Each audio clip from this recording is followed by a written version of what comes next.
Incoterms. Në Republikën e Maqedonisë së Veriut prodhohen mallra të shumta të ndryshëm, por megjithatë paraqitet nevoja për importim të prodhimeve të caktuara nga shtete të tjera. Gjatë importit, këto prodhime duhet të jenë objekti doganimit nga shërbimi i doganës. Për këtë qëllim, dogana duhet të ketë këto 3 informacione të rëndësishme. Në 1, për çfarë prodhime bëhet fjalë. Në 2, cili është vendi i tyre i origjinës. Në 3, sa është vlera e tyre. Me qëllim që të përcaktohet vlera e prodhimit për nevojat e doganës, është me rëndësi të dihen kushtet në të cilat është bërë tregtia me mallra. Në këtë video do sqarojmë disa rregulla tregtare ndërkombëtare që përdoren gjatë importit dhe eksportit të prodhimeve në dhe nga Maqedonia e Veriut.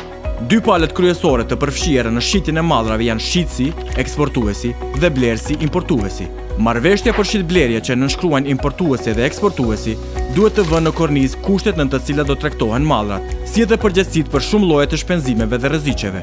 Rregulla tregtare ndërkombëtare që më së shumti përdoren janë zhvilluar nga Oda Ekonomike Ndërkombëtare, OEN, International Chamber of Commerce, ICC, dhe janë të njohura si Incoterms ose rregulla tregtare ndërkombëtare. Në vitin 2010, OEN e miratoi verzionin e Incotermsit, që i përcaktojnë detyrimet përkatëse të shitësit dhe të blerësit, më mirë të njohur si Incoterms 2010. Incotermsat e shumt zakonisht emërtohen me shkurtesa prej 3 shkronjave, gjithsesi akronimit të emrit të tyre. Incoterms 2010 përfshin rregullat të cilat mund të përdoren gjatë secilës mënyrë të transportit, më të njohura si rregullat e përgjithshme: EXW, Xworks, FCA, Free Carrier, CPT, Carriage Pay 2, CIP, Carriage and Insurance Pay 2, DAT, Delivered at Terminal, DAP, Delivered at Place, DDP, Delivered Duty Paid. Në përputhje me EXW, Xworks rregullat, llogaritet se shitësi furnizon kur do t'ia vënë në dispozicion mallrat blerësit në hapësirat e shitësit, ose në ndonjë vend tjetër të caktuar, që do të thotë se rreziqet dhe shpenzimet kalojnë nga shitësi te blerësi në çastin e vënies së prodhimeve në dispozicion të blerësit. Në këto kushte, shitësi nuk është i obliguar të sigurojë dokumentacionin e nevojshëm për eksport dhe as nuk është i obliguar të ngarkojë mallin në mjet transportues.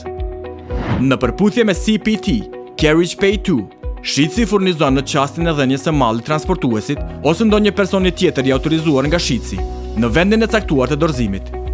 Gjithashtu, këto rregulla obligojnë shitësin të sigurojë transport dhe t'i paguajë shpenzimet e të njëjtit, nga vendi i dorëzimit të mallit transportues deri te vendi përfundimtar i dërgimit. CIP, Carriage and Insurance Pay 2 rregullat janë të ngjashme me CPT, me një dallim që në përputhje me këto rregulla, përveç obligimeve të tjera të shitësit, është caktuar edhe obligimi që i njëjti blerës t'i sigurojë dhe t'i paguajë sigurim nga dëmet dhe humbja e prodhimeve gjatë kohës së transportit. Në përputhje me DAT, Delivered at Terminal, llogaritet se shitësi ka dërguar kur malli është shkarkuar nga mjeti transportues dhe është vënë në dispozicion të blerësit në pikën e caktuar të stacionit, në marrëveshje ose në ndonjë vend tjetër të dërgimit. Në përputhje me DAP, Delivered at Place rregullat, përsëri shitësi dërgon kur mallrat janë vënë në dispozicion të blerësit në mjetin transportues, i cili ka arritur dhe është i gatshëm për shkarkim në vendin e caktuar për dërgim përfundimtar. DDP, Delivered Duty Paid rregullat, janë të ngjashme me DAP rregullat, e dallohen në atë që DDP rregullat e përfshin obligimin për shitësin të sigurojë të gjitha lejet për import dhe eksport, dhe t'i paguajë të gjitha të dhënat doganore, si dhe të kryejë në tërësi të gjitha formalitetet doganore përkatëse. Disa Incotermsa mund të zbatohen vetëm gjatë transportit detar dhe transportit të brendshëm ujor, më të njohura si rregulla detare.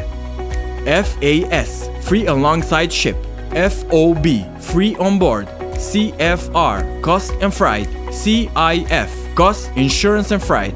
Në përputhje me FOB, Free On Board rregullat, shitësi furnizon kur do t'i dërgon mallrat në anije, ose objekt tjetër lundrimi, ose kontejner, i përcaktuar nga blerësi në limanin e caktuar, ose i siguron të gjitha mallrat që janë dërguar në atë mënyrë. Në përputhje me CFR, Cost and Freight, shitësi duhet t'i dorëzojë mallrat në kontejner, anije ose objekt tjetër lundrimi, ose t'i sigurojë mallrat që janë dërguar në atë mënyrë. Rreziku kalon nga shitësi te blerësi, në çastin kur mallrat sillen në objekt. Këto rregulla e përfshin edhe obligimin e shitësit t'i sigurojë transport dhe t'i paguajë të gjitha shpenzimet për transport dhe pagesë udhëtimi, të obligueshme për dërgimin e mallit deri në vendin e zgjedhur të dërgimit. CIF, Cost Insurance and Freight, rregullat, janë të ngjashme me CFR, me atë dallim që të njëjtat e përfshin edhe obligimin për shitsin të sigurojë dhe të paguajë shumën minimale të sigurimit nga dëmet dhe humbjet e prodhimeve gjatë transportit. Përveç identifikimit të obligimeve përkatëse, shpenzimeve dhe rreziqeve, Incotermi i zbatuar në marrëveshjen për shitblerje njëkohësisht kontribuon edhe për përcaktimin e vlerave doganore të prodhimeve, sepse shpenzimet për transport dhe sigurim të mallrave deri te arritjen në Maqedoninë e Veriut duhet të jenë të llogaritur në vlerën doganore. Për informata plotësuese, ju udhëzojmë të shihni publikimin zyrtar Incoterms 2010, i botuar nga OIN.